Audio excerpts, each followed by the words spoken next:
जब कंपटीशन की पढ़ाई चल रही थी तब तो नहीं था मैं ऐसे पूरी तरह से फोकस थे आप? पूरी तरह फोकस कहीं पर कोई सोशल मीडिया, कहीं कुछ नहीं, सबसे कोई अकाउंट नहीं? आदित्य से अभी आज मैंने पूछा, आदित्य कह रहा मेरा इंस्टाग्राम अकाउंट तक भी नहीं बना हुआ है।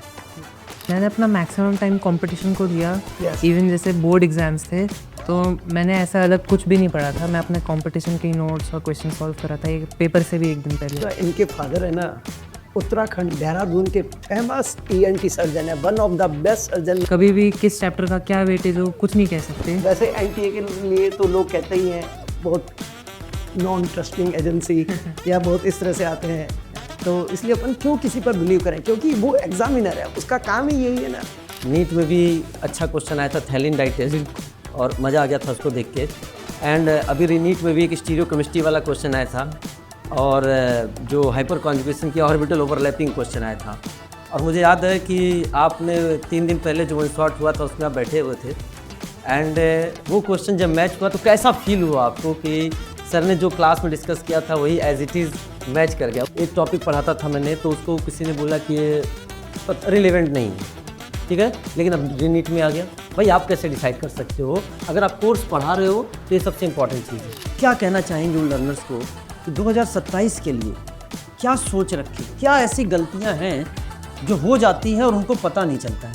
तो मेरा लर्नर्स को सबसे बड़ा एक चीज़ होगा कि जल को बर्फ बनने में समय लगता है, सूरज को उगने में भी समय लगता है। लोग कहते हैं किस्मत नहीं बदल सकती, लेकिन मैं कहता हूँ अगर आपके हौसले बुलंद हो तो कहते हैं कि किस्मत बदलने में समय लगता है, लेकिन किस्मत जरूर बदलता है। आज वो चमकता सितारा आदि जैन, जिन्होंने अपनी मेहनत से अपने लक्ष्य को प्राप्त कर लिया है, AIR 242 रैंक, एंड सबसे इंपॉर्टेंट चीज़ क्या है, उत्तराखंड स्टेट रैंक 1। आदि से मैं मिला एक ऐसा स्टूडेंट जो बहुत ही हम्बल स्टूडेंट, एक संस्कारी स्टूडेंट हमारे सामने बैठा हुआ है। आइए हम आपको मिलवाते हैं आदि से। मैं अजीत चंद्र द्विवेदी एसिड सर, और आपके सामने रमेश सादा सर बैठे हुए हैं जो अब बात करेंगे। सर, तो स्टूडेंट हम लोग मिलने जा रहे हैं आदि जैन, AIR 242 और नीट स्कोर 681। 680। आदि अपनी जर्नी के बारे में बताओ थोड़ा सा, स्टार्टिंग है ना धमाकेदार करो। ठीक है। तो मैं आदि हूँ एंड मैं 11th-12th के साथ नीट में ये रैंक लाई है। एंड मतलब आप फ्रेशर हो? हाँ, मैं फ्रेशर हूँ। तो यार 12th के साथ तो बहुत अच्छा है। लोगों को है ना प्रेशर रहता था कि फिजिक्स केमिस्ट्री है, साथ में बोर्ड एग्जाम है, प्रैक्टिकल है, इन सब चीज़ों को तुम कैसे मैनेज करते थे आदि? मैंने अपना मैक्सिमम टाइम कंपटीशन को दिया। Yes. इवन जैसे बोर्ड एग्जाम्स थे तो मैंने ऐसा अलग कुछ भी नहीं पढ़ा था। मैं अपने कंपटीशन के नोट्स और क्वेश्चन सॉल्व करा था एक पेपर से भी एक दिन पहले। क्योंकि आपको ये पता था कि आपके एजुकेटर जो आपको पढ़ा रहे हैं पूरी NCERT कवर कर रहे हैं, पूरा JEE मेंस या JEE एडवांस के नीट ओरिएंटेड कंटेंट को कंप्लीट कर रहे हैं, क्वालिटी कंटेंट दे रहे हैं, तो आपने उन पर भरोसा किया। बिल्कुल। अरे वाह, क्या बात है। तो एक तरह से पैटर्न है ना बच्चों, चाहे बोर्ड का देना हो या नीट का देना हो, आपके कंसेप्ट अच्छे हैं ना तो आप किसी भी एग्जाम में अच्छा कर लेते हो, नहीं? यस। ओके। अब आदि मुझे ये बताओ, तुम्हारे यार डॉक्टर बनने का ड्रीम है ना, कब से आया? मतलब जब कुछ लोगों का होता है ना, यार मैं तो बचपन से हूँ, या घर में ऐसा कुछ या कुछ ऐसा, किससे तुम इतने अच्छे इंस्पायर्ड होके कि यार मेरे को डॉक्टर बनना है? आपके पापा जो हैं ENT सर्जन हैं और आपकी मदर जो है वो डेंटिस्ट है। यस। क्या बचपन से उन्हीं को देखकर सपना आया था कि मैं डॉक्टर बनूंगा? नहीं सर, ये मैंने अच्छा, खुद से अंदर से था कि मुझे डॉक्टर बनना है? Yes sir. और उसको पाने के लिए आपने पूरी मेहनत कर दी? यस। एसिड सर, मैं कहूँगा इनके फादर है ना उत्तराखंड देहरादून के फेमस ENT सर्जन है, one of the best surgeon. मैंने आज न्यूज़ वगैरह देखी कि आदि का जैसे ही टॉप रैंक पे आया तो उनके पेरेंट्स का वगैरह का बहुत अच्छा, तो एक पेरेंट्स को भी बहुत अच्छी बधाई हम लोग को। एक second, sorry cut. Yes, parents को भी बहुत बहुत कॉन्ग्रेचुलेशन, इतना बड़ा रिजल्ट दिया है आदि ने। यस। अच्छा, ये किस तरीके से अनअकैडमी का जो ऑनलाइन प्लेटफॉर्म था जिससे आप जुड़े रहे, जिस पे आपने फेथ किया, किस तरीके से इसने आपको जर्नी में आपकी हेल्प करी? सबसे पहले जो अनअकैडमी है उस पर बेस्ट एजुकेटर्स हैं हर सब्जेक्ट के लिए, एंड आपके पास मल्टीपल टीचर्स है चूज़ करने को। तो मैंने सुपर 16 को चूज़ करा, जिसमें continuously every year top ranks आई हैं, एंड जो उनका कंटेंट है बिल्कुल 100% कवरेज करता है, चाहे इजी पेपर हो चाहे हार्ड हो। तो बहुत थैंक्स है पूरी मतलब पेपर कैसा नीट में आ रहा है, देखो हम लोग कह भी नहीं सकते कि नीट का पेपर कैसा आएगा। बिल्कुल। बस हमको तो कंटेंट ऐसा देना है कि इजी आए, चाहे मॉडरेट आए, चाहे टफ आए, हमारा बच्चा सेलेक्ट होना चाहिए, ये बेस्ट करना चाहिए। बहुत से आपने फेथ किया। अच्छा, आजकल बड़ी बातें चल रही हैं कि सीबीटी मोड, हमें भी बहुत सारे बच्चे कह रहे सर अब तो सीबीटी मोड हो जाएगा सर, अब मैं ड्रॉप लूँ कि ना लूँ, पता नहीं मुझसे हो पाएगा कि नहीं हो जाएगा। मान लो आपके समय में अचानक होता, नीट के बाद तुरंत जो रीनीट हुआ है वही सीबीटी मोड में हो जाता, क्या सोचते हैं आप उस बारे में? तो सबसे पहले तो मैं अपनी पढ़ाई बिल्कुल वैसे ही करता, पूरी अच्छे लेवल की पढ़ाई, क्योंकि कहीं ना कहीं अगर आपके पढ़ाई अच्छे है तो चाहे पेन पेपर मोड हो चाहे सीबीटी मोड हो, आप अच्छा ही करोगे। एंड दूसरा, सीबीटी मोड की प्रैक्टिस के लिए मैं वैसे ही सीबीटी मोड के टेस्ट देता, जो कि अब अवेलेबल भी है। तो यही होता है। मेरे कहने का मतलब सर ये कह रहे हैं कि अगर आपका कंटेंट अच्छे से तैयार है तो जो मोड, जो भी नया मोड आएगा वो सबके लिए आएगा। तो सबसे बड़ा कॉन्फिडेंस है, जो सबसे ज़्यादा इंपॉर्टेंट चीज़ होता है वो 90% तो ये है कि आपकी मेहनत क्या है। हाँ, वो बात अलग है कि हमें उससे फिर क्या है, फेमिलियर होने के लिए उस मोड पर जाना पड़ेगा। एक मेरा ये क्वेश्चन है, नीट और रीनीट के बीच में टाइम तो बहुत कम था, उस 1 मंथ में तुम्हारी ऐसी क्या स्ट्रेटजी रही? लोग है ना साल साल भर तैयारी करते हैं, उस समय भी कहते हैं कि यार हमारी तैयारी अच्छी नहीं रही। मैं आदि के बारे में बताता हूँ। नीट में इसका स्कोर था 665 और रीनीट के अंदर था 681। ये देखिए, तो ये देखिए मैंने ऐसे बहुत सारे स्टूडेंट देखे जिनका स्कोर है ना, जैसे ही कम नीट का हुआ है, पेपर जब बहुत भी अच्छे कम लेवल हुआ का आया, बहुतों का स्कोर 50, 100 इतना डाउनफॉल हुआ। आपने इस अच्छे लेवल के टफ पेपर के अंदर भी ऐसा स्कोर कैसे लाए? क्या सोच थी आपकी? क्योंकि बहुत क्या सारे स्ट्रेटजी रही? मतलब बहुत one सारे month के बच्चे अपना अंदर- मोमेंटम खो चुके थे। तो मैंने इसको, ये रीनीट को एक अपॉर्चुनिटी की तरह देखा कि मैं अपने मार्क्स को इम्प्रूव कर सकता हूँ। एंड मैं पूरा लग गया, जैसे ही न्यूज़ आई मैं पूरा लग गया, पूरा फिर से रिवाइज़ करने में अच्छे से। एंड थैंक्स टू फिर से टीचर्स ने पूरा रिवाइज़ कराया था। एंड जो मेरे वीकनेसेस रह गई थी मैंने फिर उन पर भी वर्क करा। एंड उससे मेरे, और ये जो 1 मंथ का टाइम था ना, उस समय हम लोगों ने यूट्यूब पर हो या अनअकैडमी प्लस प्लेटफॉर्म पर हो, जहाँ हमें मौका मिला हमने वन शॉट और क्वेश्चन प्रैक्टिस, मॉक टेस्ट बहुत हुए। और अनअकैडमी ने तो एवरी 2 डेज में तुम्हारे मॉक टेस्ट 1 मंथ में लगाए थे, उसका अच्छा हेल्प मिला होगा तुझे। वो कहते हैं ना सर कि इनकी जो सोच थी कि नीट के बाद रीनीट हो गया, तो मेहनत तो करनी पड़ी थी। वो कहते हैं ना जब किताबों पे पसीना गिरता है ना, तो वही पसीना एक दिन माथे पर चंदन की तरह झलकता है, और वो चंदन तुम्हारे चेहरे पे मुझे आज दिखाई दे रहा है। अच्छा, ये बताइए कि जो अभी लर्नर्स हैं जो आपको देख रहे हैं और आपको देखे जा रहे हैं, जैसे मेरा भी मन कर रहा है, नज़रें नहीं हट रही आपसे, मतलब ठीक है, ग्लोइंग फेस, इतना अच्छा, और इतनी मेहनत करने के बाद आप यहाँ बैठे हैं, क्या कहना चाहेंगे उन लर्नर्स को कि 2027 के लिए क्या सोच रखें? क्या ऐसी गलतियाँ हैं जो हो जाती हैं और उनको पता नहीं चलता है? तो मेरा लर्नर्स को सबसे बड़ा एक चीज़ होगा कि अपनी प्रिपरेशन को हाई लेवल तक रखें, चाहे इजी पेपर आए चाहे डिफ़िकल्ट आए, हर सिचुएशन के लिए रेडी रहे। दूसरा, मैं यही बोलूँगा कि चाहे आपने पहली बार उस चैप्टर को कितना अच्छे से पढ़ा हो, अगर आपने उसका अच्छे से रिवीजन नहीं करा टाइम टू टाइम, तो वो आपका कहीं ना कहीं छूट जाएगा। तो रिवीजन भी बहुत इंपॉर्टेंट है, एंड अच्छे से रिवाइज करें। तीसरा, क्वेश्चन प्रैक्टिस बहुत अच्छे से करिए, एंड क्वेश्चन प्रैक्टिस करने के साथ साथ अच्छे लेवल के क्वेश्चंस की बहुत प्रैक्टिस करिए, क्योंकि अगर आप पहले से अच्छे लेवल के क्वेश्चंस की प्रैक्टिस करेंगे तभी आप पेपर में उनको सॉल्व कर पाएंगे टाइमली। एंड चौथा, सबसे पहले तो अच्छे एजुकेटर्स चुनें, आप जहाँ पर भी पढ़े, ऑफलाइन पढ़े ऑनलाइन पढ़े, जो बेस्ट टीचर्स हैं उनको चूज़ करें, एंड फिर उन पर फेथ रखें, जैसे वो बोले बिल्कुल वैसे ही पढ़े। जिस भी एजुकेटर से पढ़े उस पर फेथ रखें, सबसे इम्पॉर्टेंट चीज़ है। और रिवीजन इज़ द मंत्रा, सबसे इम्पॉर्टेंट। लेकिन इम्पॉर्टेंट है कि चूँकि आपको 1 साल मिलता है, और उस 1 साल भी केवल आप मेहनत नहीं करते हो, आपका पूरा परिवार आपके साथ मेहनत करता है। वो अपने कितने संघर्ष, कितने सपनों को बेचकर आपकी ज़िंदगी में उजाला पैदा करने की कोशिश करता है। तो एक सही पाथ चुनें जिससे कि आप अपने एक सही लक्ष्य को प्राप्त कर सकें। बहुत सही आदि। एक मेरा क्वेश्चन है, केमिस्ट्री में जो कोटा का ट्रेंड है ना, इनऑर्गेनिक, ऑर्गेनिक, फिजिकल, तीनों अलग अलग एजुकेटर पढ़ाते हैं, ये तुम्हारे लिए कैसा लगा कि यार तुझे कोटा के 3 एक्सपर्ट एजुकेटर मिले, ये केमिस्ट्री में बेस्ट स्कोर लाने के लिए हेल्प रहे? जैसे होता है ना, डॉक्टर में MBBS करके MD फिर DM बन रहे हैं, या MS करके आगे MCH कर रहे हैं, ऐसे इसका तुझे बेनिफिट मिला?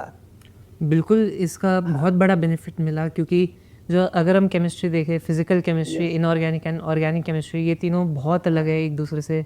इनका पढ़ाने का स्टाइल बहुत अलग है एंड इनमें एक जैसे बहुत कैलकुलेटिव है, दूसरे में काफ़ी थ्योरी है, तीसरे एक केमिस्ट्री में इनऑर्गेनिक में कहते हैं ना रट्टा मारो या कुछ एक्सेप्शन। एक क्या कोटा फैक्ट्री की मूवी ऐसी आ गई, मैं खुद परेशान हो जाता हूँ जब भी बच्चा मुझे कहता है ना एक्सेप्शन आ गया, मेरे का अंदर से मतलब फुल एड्रेनलिन रश हो जाता है। तो इस एक्सेप्शन के पीछे क्या है? क्या इनऑर्गेनिक रियल में एक्सेप्शन है या लोगों ने इसको बना रखा है? पढ़ाने वालों की गलती।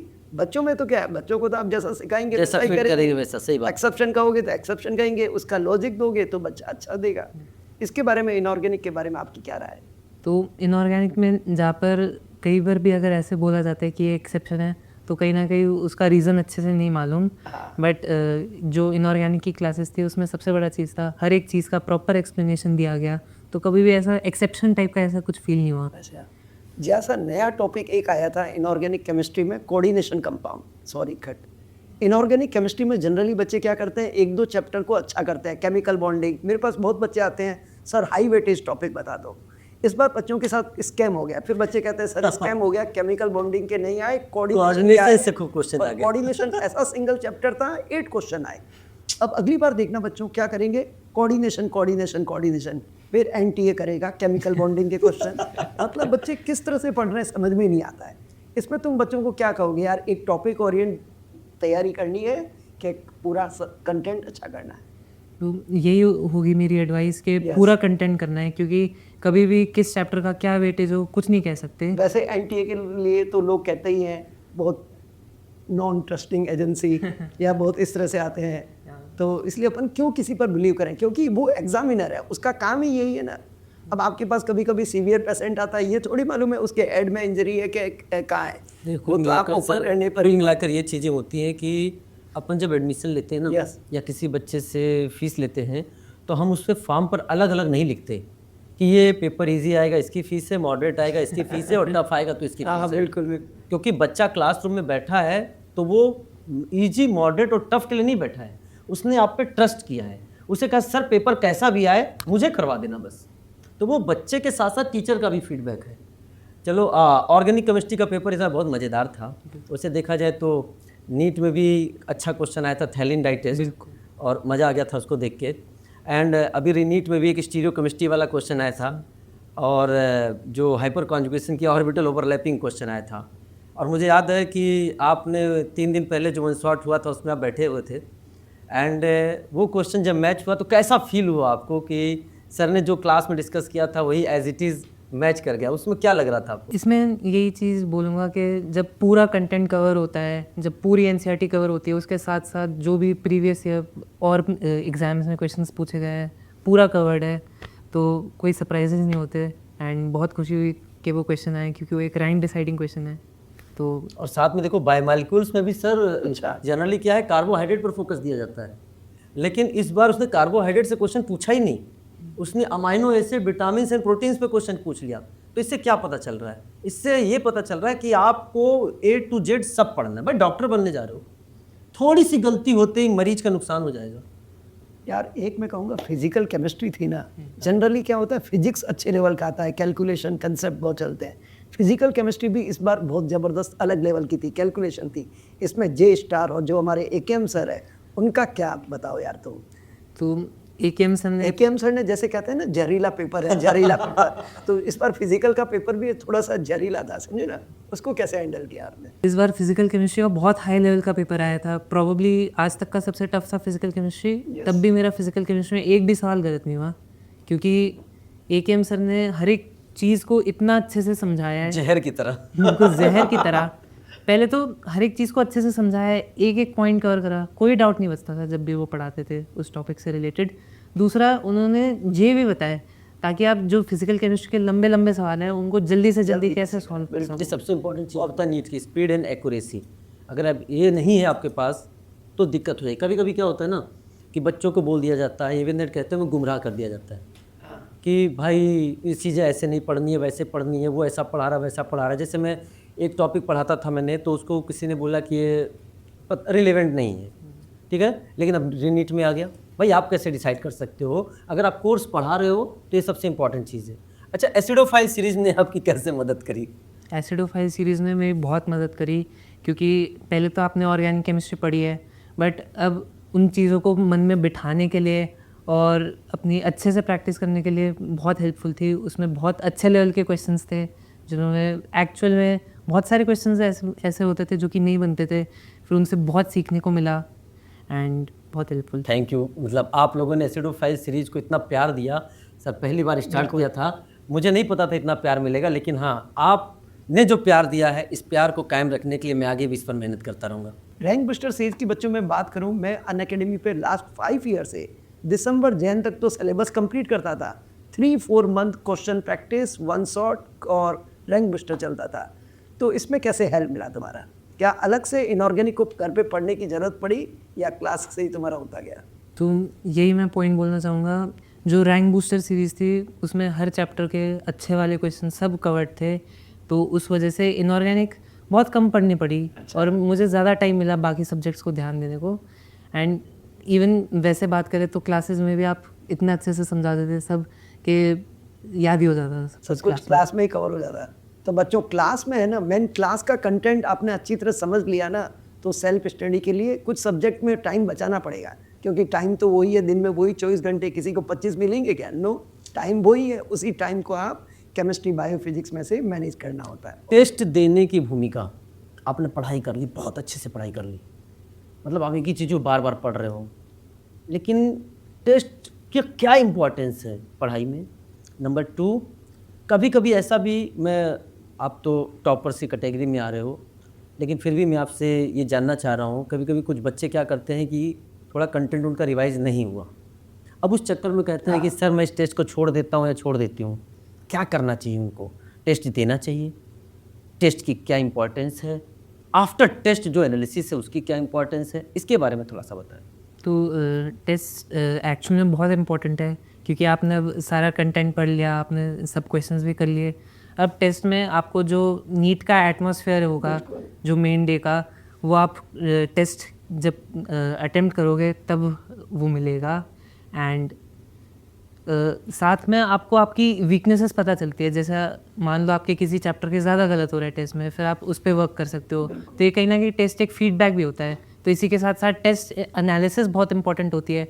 आपने अगर सिर्फ टेस्ट दे दिया तो वो सफिशेंट नहीं है, उसके एनालिसिस करना, आप कौन से चैप्टर के गलत कर रहे हो, आप कैसी गलतियाँ कर रहे हो, क्या वो सिली मिस्टेक्स हैं या कॉन्सेप्चुअल मिस्टेक्स हैं, तो उससे आपको एक अच्छा रोड मैप मिलता है अपनी प्रिपरेशन के लिए। एंड एक और चीज़ है, अगर मान लो कभी आपकी प्रिपरेशन नहीं भी हुई, आप तब भी टेस्ट देकर आइए, क्योंकि वो कहीं ना कहीं आपको एक मोटिवेशन देता है कि आपको अब मेहनत करनी है। एंड फिर आप बुरा भी लगेगा, बट फिर आप मेहनत करोगे। मतलब आप ये कहना चाह रहे हैं कि अगर आपकी तैयारी अच्छी है तो वो टेस्ट कॉन्फिडेंस देगा, और अगर अच्छी नहीं है तो वो टेस्ट आपको अपना तो वो टेस्ट आपको सोचने पर मजबूर कर देगा कि आपसे गलतियां कहाँ हुई है। एक मैं कहूँगा, ये जो बैकलॉग बच्चों का बन जाता है ना, बहुत वो ये बेकार बहुत बीमारी बड़ा है। है। मतलब बच्चे का बैकलॉग होता क्यों है, मुझे तो ये समझ में नहीं आता।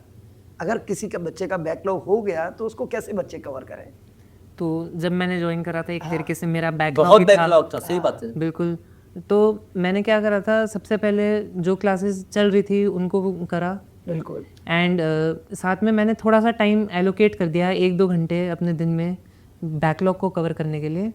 एंड ऐसा मैंने करा 3-4 महीने, तो वो 3-4 महीने लग गए, बट फिर पूरा कवर हो गया। मतलब सबसे इम्पोर्टेंट चीज़ है, जो करंट का है उसको वापस से बैकलॉग पे मत जाने दो। आपने करंट को साथ रखा और धीरे धीरे समय निकाल के बैकलॉग किया। बच्चे क्या करते हैं, बैकलॉग के चक्कर में करंट को भी बैकलॉग में डालते जाते हैं।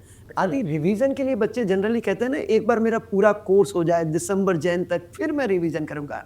क्या बच्चे को केवल लास्ट में रिवीजन करना चाहिए, या एवरी 1 वीक या 15 डेज या 1 मंथ का प्लान?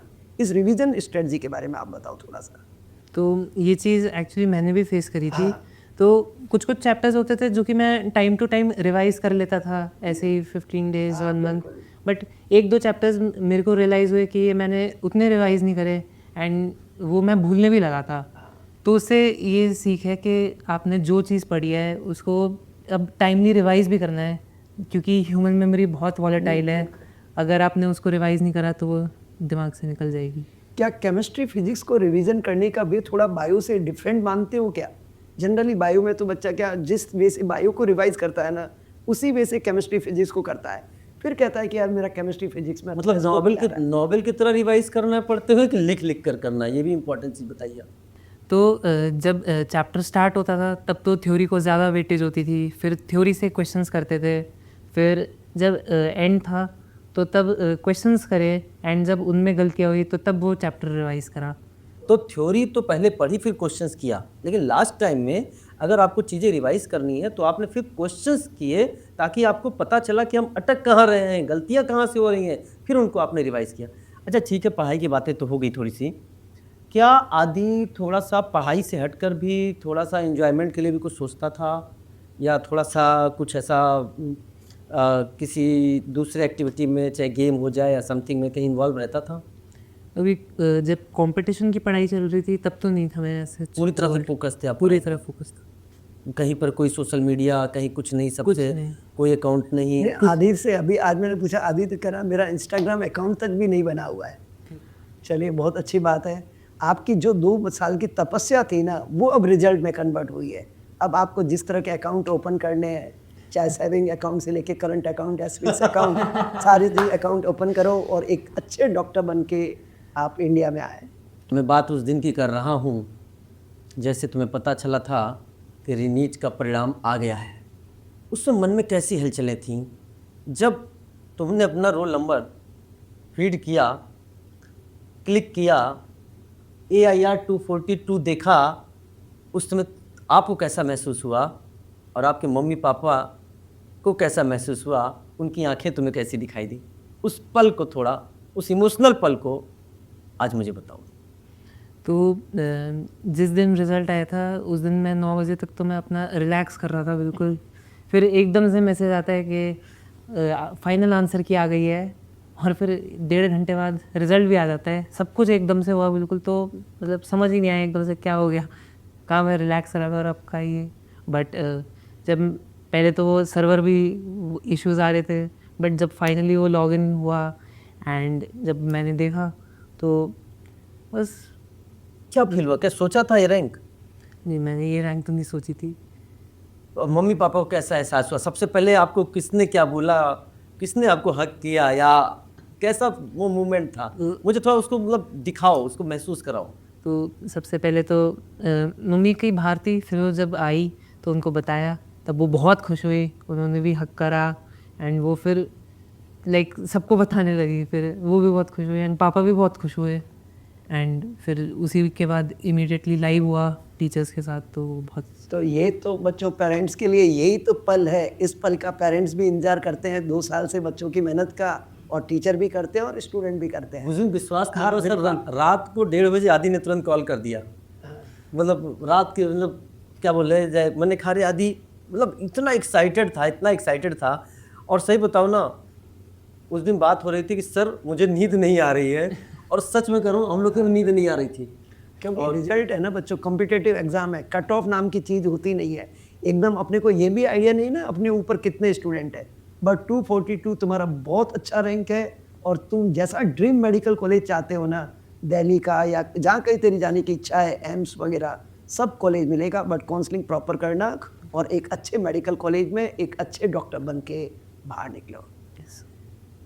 बोलते हैं ना प्यारे बच्चों, सिंपल से वही वाली लाइन कि राह संघर्ष की जो चलता है वही किस्मत बदलता है, और जिसने रातों से है जंग जीती, सुबह सूर्य बनकर वही चमकता है। ये जो सूर्य की किरणें आपके सामने दिख रही हैं, या जो हम लोग को प्रकाशमय कर रही हैं, वो सितारा इसी तरह से बनता है। ऐसा नहीं है कि आज आदि यहाँ पे बैठा हुआ है, आपको अच्छा लग रहा है, कल आप भी इस चेयर को पा सकते हैं, और हमें वो महसूस होगा, हमें अच्छा लगेगा आपके साथ इस तरह से पॉडकास्ट करने में, आपके साथ पिक लेने में, और आपके साथ एक फ्रेंडशिप वाला वातावरण बनाने में। तो बच्चों हम लोग वेट करेंगे 2027 में ऐसे टॉप रैंकर बन के आप लोग आएँ और आप लोगों के साथ भी मिले, और आदि जिस मेडिकल कॉलेज में जा रहा है उसमें आप लोग भी जाइए। ओके, चलिए, बहुत बहुत थैंक यू आदि, बहुत अच्छा रहा आज का session. Thank you. Wish you all the best, let's crack it.